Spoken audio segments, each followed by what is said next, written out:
and women who have conspired to violate the laws of the state of Georgia. I think what you'll also hear is a story of people who've worked very hard to enforce those laws and to make our state safe for everyone. I think it's important that we realize that gang violence, gang activity has no boundaries. Wherever there's a violation of the law that is gang-related, it's a quality of life issue for every Georgian and every American. I think that you'll see that there are professional law enforcement officers across this state who have worked together, they've collaborated well, and they have worked selflessly in the pursuit of bringing this case to fruition. I'd like to say personally thank you to everybody who's involved, every agency, every person that's put hours and hours into investigating this case. I'd like to also recognize today that we have our Attorney General, Chris Carr, with us, and of course we have our Governor, Brian Kemp, and First Lady Marty. So I'd like to say thank you for your commitment to law enforcement, to law and order. Governor, thank you for your courage and leadership. We appreciate you during these difficult times, and we appreciate your commitment to right, and we appreciate your commitment to law enforcement. This is a very complex case. I think that you'll find it very interesting. It involves a lot of players. And at this time, I'll turn things over to the GBI Director, Vic Reynolds. Thank you, Sheriff. Good morning, ladies and gentlemen. I'm Vic Reynolds. I'm the Director of the Georgia Bureau of Investigation, and we're here this morning to announce the return of a major indictment in Upson County. Before we do that and give you some details, it's my first very distinct honor and pleasure to be able to introduce to you today the Governor of the state of Georgia, Brian Kemp. Most of you may know this, but as part of Governor Kemp's both campaign platform and his administration was the stopping and dismantling of criminal street gangs in the state of Georgia. And not only do we have a governor who talks that talk, but we have a governor who walks that walk. I will tell you, it's on behalf of law enforcement, for us to be in a position we are today to, at the culmination of a virtual year-long investigation resulting in some details I'll give you in a moment, and to have the governor and the First Lady come down here to support us is just a tremendous statement in support of the men and women in brown and blue and the agents both on the state and federal level. So I certainly want to take a moment to thank them. So before I give you a lot of details about the case today, it's my distinct honor and pleasure to introduce to you the 83rd Governor of the state of Georgia, Mr. Brian Kemp.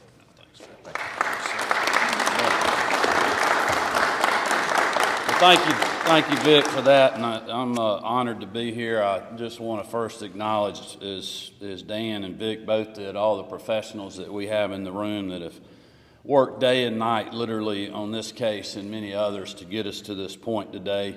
I know the First Lady has been mentioned, but her and our girls are strong supporters not only of law enforcement and our men and women serving in armed services, but all the folks that are working with them side by side every day, our first responders and our prosecutors and a lot of other people, quite honestly, that aren't mentioned that are all part of this whole team. So I want to thank you guys for that, as well as our First Lady for being here. I did just want to mention our Attorney General, Chris Carr.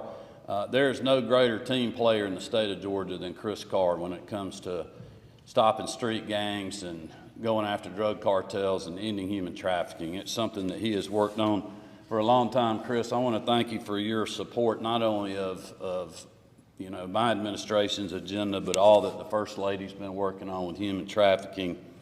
He's been in the trenches for a long time, rarely asked for recognition, but is just a great team member, and we appreciate you. I know Senator John Kennedy's here this morning, who is also a strong supporter of what we have going on today, the Gang Task Force, the support of that in the state budget, as well as the chairman and a lot of other local elected officials that I know very well that are in the community and that I've gotten to know, and certainly with Sheriff Kilgore and Dix and Chief Richardson.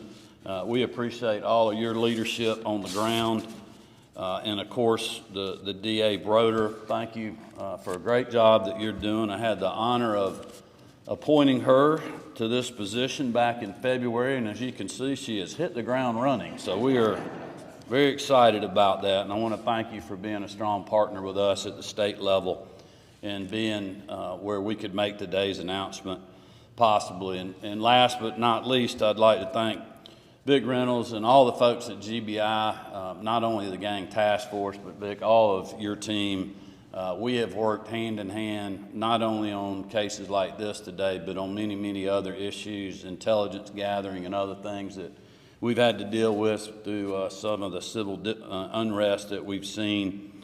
And we just appreciate all the folks at GBI and how hard they're working, just like the local law enforcement folks are, each and every day to make our streets and our communities safer and to stop and dismantle criminal street gangs in our state. You know, we started talking about this, as Vic mentioned, over 3 years ago during my campaign, and I'm just incredibly proud of the work that we've all been able to accomplish. And it is literally a federal, state, local partnership, and that is what has made us so successful, and we're committed to continuing that in the future. Also, I mentioned Senator Kennedy, but I did just want to mention again the support of the General Assembly, and I know that Attorney General Carr would echo this sentiment as well. The resources that they have worked with us on to have investigators and professionals that are experts in these gang-type cases, and prosecutors and investigators, has been immeasurable in the help, Senator, that we and the efforts that we've been able to do in our state. And that investment is certainly paying off. So I want to thank the men and women serving in our General Assembly that have supported this as well. And I just want to echo again the teamwork that we have today, and how folks at the local level have made a big difference in the case. The folks at the state level have as well. And I know Vic will talk about some of the cross-jurisdictional partnerships that we've experienced as well in regards to this case, along with our federal partners, which is very important, because this is a very organized groups of people that we're going after. They're sophisticated, and it takes all of us working together to be able to continue to bring them to justice and to keep our communities safe. So with that, I'll just close with letting all these gang members know that just because we're having a press conference today, when it ends, our work is not done. We will continue to work hard every day to keep our citizens safe and to follow these individuals that are breaking the law and circumventing our system and making our communities less safe every day. We will follow you wherever we need to, all across this state and all across this country and all across the world if needed, to bring you to justice. And with that, I'll turn it back over to Director Reynolds to give you some details on the announcement today. Thank you. Well, thank you, Governor. As I said a moment ago, I'm very proud to stand in front of you today with our partners here in Upson County to announce the return of a major indictment against a criminal street gang. I'll give you some details in just a moment, but before I do that, I do want to acknowledge some of the folks that are here with us today. You've heard from Sheriff Kilgore and obviously from the Governor. Sheriff Kilgore mentioned Attorney General Chris Carr, who's been a true friend to the GBI partner, stands shoulder to shoulder with us day in and day out, and you'll hear from Attorney General Carr in just a moment. And District Attorney Marie Broder, her office will literally be toting the water on this case, as we say. She'll be pushing it across the goal line and be trying the case here in this county. We're very proud of our partnership with DA Broder and the tremendous work that her office does as well. We have with us today as well Spalding County Sheriff Darrell Dix, who's part of this Griffin Judicial Circuit. A tremendous partnership with Sheriff Dix as well and all the work he does there. We have a partnership with the Department of Community Services. The Chief Operating Officer Bert Florwellen, the Gang Task Officer Marissa Viverito is here with us. She works with us day in and day out in our task force. We appreciate the work they've done as well. Georgia Department of Corrections is a partner that works with us all the time at the GBI. Ricky Myrick, the Chief of Staff, and Clay Nix, the Director of Office of Professional Standards, and probably really truly an expert in the area of gang activity as well. Thomaston Police Chief Mike Richardson, our federal partners as well, United States Postal Inspection Service Atlanta Division Inspector in charge Tommy Koch. Inspector Koch and I have worked together on a number of other issues. He stands with us in this battle against criminal street gangs throughout the state. And the Georgia National Guard, who we partner with as well. Major Justin Ballou is with us, and he and that group under the direction of General Cardin do a tremendous job. We're very honored to stand with him as partners as well. I know we also have representatives here with us from the Fayette Police Department too, who really initiated this particular investigation, and I'm getting ready to tell you a little bit about. This particular operation is dubbed Operation Caged Doves, and I'm proud to announce today that it's netting 46 RICO and gang statute indictments. After a year-long joint investigation, 46 people have now been indicted by the grand jury of Upson County on a number of charges. Those include 92 counts of racketeer, influenced, and corrupt organization acts, or RICO counts. There's an additional 59 counts of the violation of the Georgia Street Gang Terrorism and Prevention Act, the Gang Act here in Georgia. You may have heard us say before, it's one of the most powerful tools that the legislature has ever given law enforcement, and we certainly appreciate their willingness to do that. There are multiple counts of trafficking in methamphetamine, trafficking in heroin, multiple counts of possession of firearm during the commission of a felony, possession with intent to distribute marijuana, possession by felony, convicted felons in the possession of a firearm, financial transaction card fraud, 24 counts of aggravated assault, 4 counts of kidnapping, 4 counts of battery, 2 counts of tampering with evidence, 4 counts of felony murder, and 4 counts of conspiracy to commit armed robbery. In early 2019, March or so, right when the GBI task force literally began its operation, the Fayetteville Police Department, along with the District Attorney's Office, reached out to the Georgia Bureau of Investigation's task force requesting that the agents take a deep dive into criminal activity in Upson, Fayette, and Spalding County areas. The gang task force, with the investigative support of local, state, and federal partners, initiated what truly has been an extensive, deep dive investigation. The investigation showed us that between May 2014 and September 2020, the men and women who have been indicted participated in a pattern of racketeering activity as part of a criminal enterprise known as the Rolling 20 Neighborhood Bloods. They operated across the state of Georgia, included but not limited to Upson, Fayette, Spalding, DeKalb, Gwinnett, Richmond, Greene, Telfair, and Washington counties, and through other parts of the United States as well. This criminal enterprise committed numerous crimes, included but not limited to drug trafficking, assaults, theft of money, personal property, conspiring to assault inmates in the state prison system, and recruiting gang members as well. The following agencies stood with us and assisted us throughout the course of this investigation: the Fayette County Sheriff's Office, the Fayetteville Police Department, the Georgia Department of Community Service, the Georgia Department of Corrections, the Georgia National Guard, their counter-drug unit, the Griffin Police Department, Homeland Security Investigations, Spalding County Sheriff's Office, Thomaston Police Department, the United States Postal Inspection Services, Upson County Sheriff's Department, and as I said a moment ago, the case will be prosecuted by the Griffin Judicial Circuit, headed by D.A. Broder. I hope this shows an example of what we're doing in this state. This activity of criminal street gangs will not be stopped by the state agency alone, by a federal agency alone, or by the locals alone. It can only be stopped through this partnership, and this is a great example of that at work.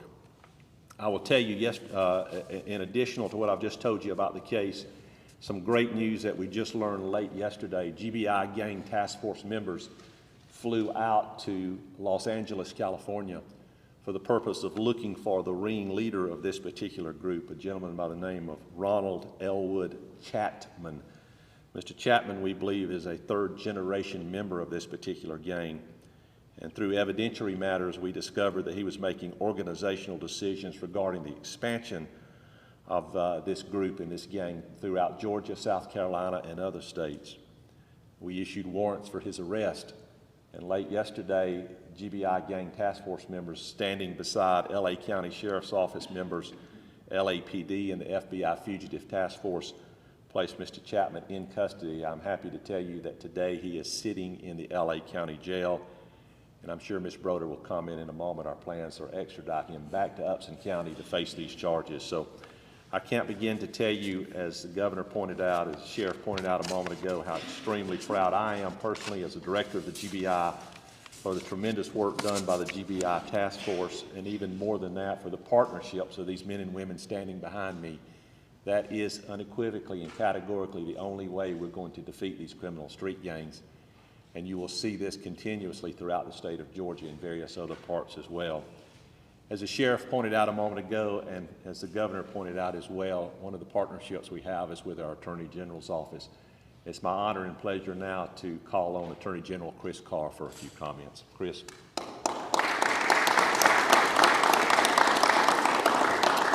Director Reynolds, thank you so much. And let me just start by commending and congratulating and thanking our friends and the men and women in law enforcement that are here today that have worked on this operation for over a year. The safety and security of human beings is a fundamental need. In fact, so much so that our Constitution, in the second paragraph of our Constitution, it says that protection of person and property is the paramount duty of government, the paramount duty of government. And you heard from the governor since before he became the governor of the state of Georgia. He has been talking about furthering this principle because the Constitution doesn't just say protection of some persons and some property, it's all persons and all property. And Governor Kemp has dedicated and prioritized in our state the protection of all persons and property. And his vision was to create the Georgia Gang Task Force, knowing that over half of all violent crimes are committed by gang members. And so I commend the governor and I thank him. And he had the vision, but it takes the strategic and tactical day-to-day leadership in order to make that happen. And we have that in the GBI. Director Reynolds has been a DA and he has been a police officer. And every single day, he and the men and women of the GBI, and that includes John Melvin and Mike Carlson and so many, have dedicated themselves to the protection of person and property and to dismantling criminal street gangs. But what they have done and what I have been so impressed with is exactly what Director Reynolds just talked about. They are true professionals at the GBI. They know what they're doing, but they also know that we have greater success in our state when we work together in partnership with federal, state, and local law enforcement. And you see the list, and I commend the sheriff and the DA who will make sure that justice is done. But I thank them for that. Because this is critically important, obviously, to this part of the state, to this community, but it's important to the entire state of Georgia, that our citizens of the state of Georgia know that safety and security is a quality of life issue. Protecting persons and businesses and property and communities and families matter. And so I commend and I thank the men and women of law enforcement who are here today, who have made this announcement. And I pray for their safety and their security and their continued success. Thank you.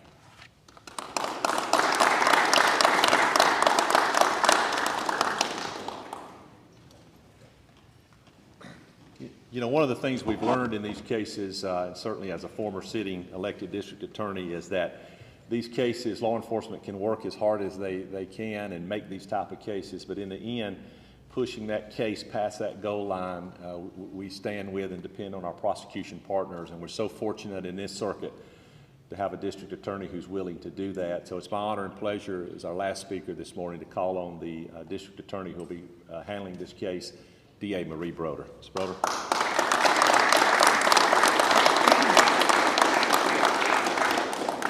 Good morning. Bet y'all were surprised to get an invitation to Upson County this morning, but we certainly welcome you here. My name is Marie Broder. I am the district attorney for the Griffin Judicial Circuit. I want to start by thanking Governor Kemp. Thank you so much for your fight against criminal street gangs. It should be inspiring for the rest of the country, what he's done, and the encouragement that he continues to give. I also want to thank Attorney General Carr. Thank you for your support. You'll never know how much we appreciate you. And Director Reynolds, wow, your team is just incredible. I can't say enough about Jarrett Ursher and John Melvin, Mike Carlson, and your agents that are on the ground fighting this fight. And make no bones about it, it is a fight. And my local law enforcement leaders, Sheriff Barry Babb, Fayette County Sheriff, Chief Mike Richardson, Sheriff Darrell Dix, Chief Gray, I cannot say thank you enough. I know that you stand behind me, and I appreciate it, and you stand behind my people in this office. And your men and women that are boots on the ground fighting this fight, thank you to them. I also cannot say thank you enough to the lead GBI agent on this case and his team. They spent countless hours pouring into data, investigating these individuals who were committing violent crime. Thank you. And to my team, standing here, thank you for all of your hard work.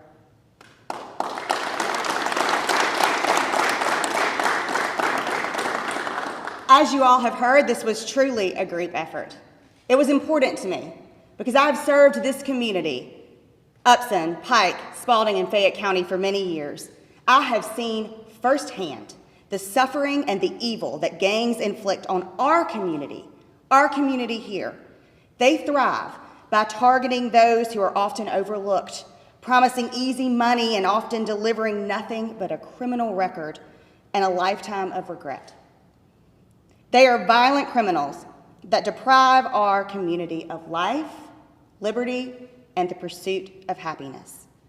But through the hard work of our law enforcement officers who truly came together as a united front to take down these violent gang members, and thanks to a governor who understands the threat that this criminal element poses in our community, we stand ready to send a message to those of you who commit organized crime. Don't come here. The Griffin Judicial Circuit is my home and it is my hometown. In my opinion, it is the greatest circuit in the state.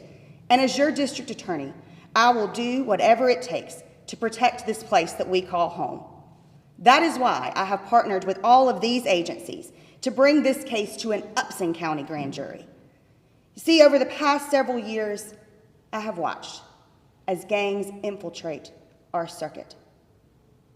It is time to drive them out.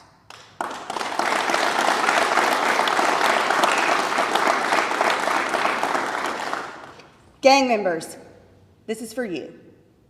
Make no mistake, if you choose to commit crime in the Griffin Judicial Circuit, whether you wield the gun yourself or direct another to wield it in your place, we will prosecute you to the fullest extent of the law.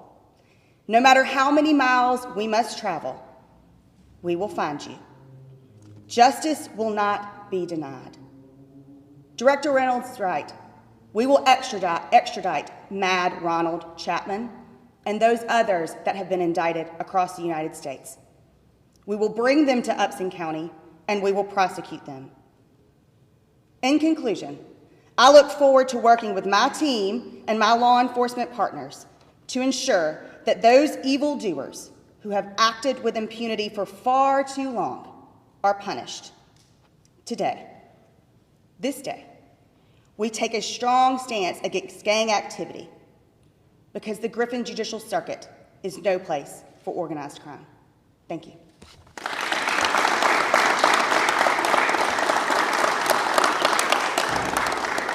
Well, thank you very much. That concludes the actual conference. I'm sure we'll be able to take some questions. Please remember, we can't give any details about this particular case. As you heard, I do not want D.A. Broder after me, so I'm not going to say anything that I'm not supposed to say, but we'll be more than happy if we can address some questions for you very briefly. Steve?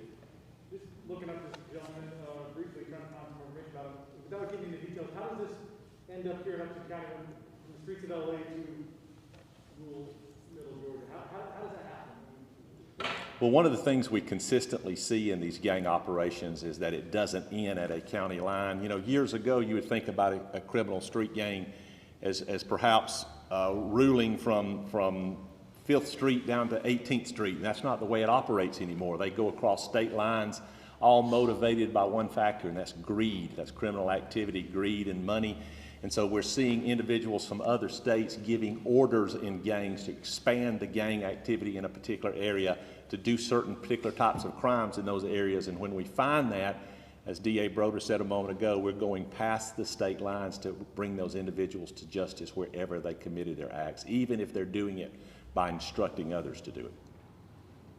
Are there, in the report, I don't know if I missed it, are there any murders or violent crimes that are involved? Yeah, in this particular indictment, and Ms. Broder can perhaps give a little bit more detail, but it also encompasses 4 counts of felony murder, 24 counts of aggravated assault, 4 counts of kidnapping, 4 counts of battery, and 4 counts of conspiracy to commit armed robbery. So we would consider all of those to fall under the violent crime aspect. Yes, sir. I know you said before that we have the strongest now gang laws, and it's not about that part of it, but what has happened since the task force, since the last 2 years has spun up, can make this possible you wouldn't be able to do before? I think, sure. The GBI is uniquely positioned, Steve, in this state to go across state lines where, county lines, where we can work a case. For example, if we get a call in Fayette County and they ask us to assist and we see that action going to Upson, to Pike, to Spalding, we have the ability through the task force to go across those geographical boundaries and work those cases. And so this task force is a creation of this governor, and something we didn't have before. And we're working with our federal partners. Gives us even more ability as a force multiplier to reach across across county lines and state lines as well when we work with our federal partners. So that's what we're seeing happen here. We have several other cases that we're prosecuting, that we're investigating throughout the state, that extends across not only city boundaries but county boundaries as well. And that's what this task force is capable of doing and bringing to the table. Is this a network from Georgia to LA? It is a criminal network, yes. Could you kind of describe how that is? Well, we'll have, without giving too much detail, we'll have individuals also from other areas, other states who are involved in it as well, who will eventually be apprehended. I think as of yesterday, or as of today, out of the 46 individuals, we have 25 in custody. We're looking for another 21, so those individuals will be from various places as well. But as we're seeing with a lot of these networks, particularly ones that have a national flavor to them, of that I mean, this is a subsect of the Bloods. We see those. We see subsects of the Cribs, of MS-13, groups like that aren't local hybrid groups. We see them reach across state lines frequently in a network fashion. Yes, sir. You might have it, I didn't quite get it, but did you give the specific name of this gang? Did it begin in LA and somehow moved here? Yeah, the specific name of this gang is the Rollin, R-O-L-L-I-N, 20s Neighborhood Bloods. And I'm not sure where it originated. I'm sure some of my agents do, but it had a strong flavor from the LA area. Yes, ma'am. With this investigation and indictment, what message does it send to other gangs across the state of Georgia trying to commit crimes? Well, we're confident, and we hope and we're confident that it sends the message that Ms. Broder mentioned a moment ago, that in this state, we are not going to tolerate criminal street gang activity. We're not going to. No matter where you're at, it's not simply a metropolitan Atlanta issue. It's all over the state of Georgia. And if you're in suburban Georgia, if you're in metro Georgia, if you're in rural Georgia and you're committing criminal street gang acts, if the locals will call upon the GBI task force the way they have here, and we develop that partnership, we'll bring every asset and tool that we have at the Bureau, along with our federal and state partners, and to make sure that activity stops. We investigate, we arrest, we prosecute, and we'll be in the courtroom hoping that the judges send them to prison when appropriate. I think that's a good note to end on. If you have questions for the rest of the panel, it's here, and I'm here for the government. Thank y'all so much. Appreciate you. Thank you.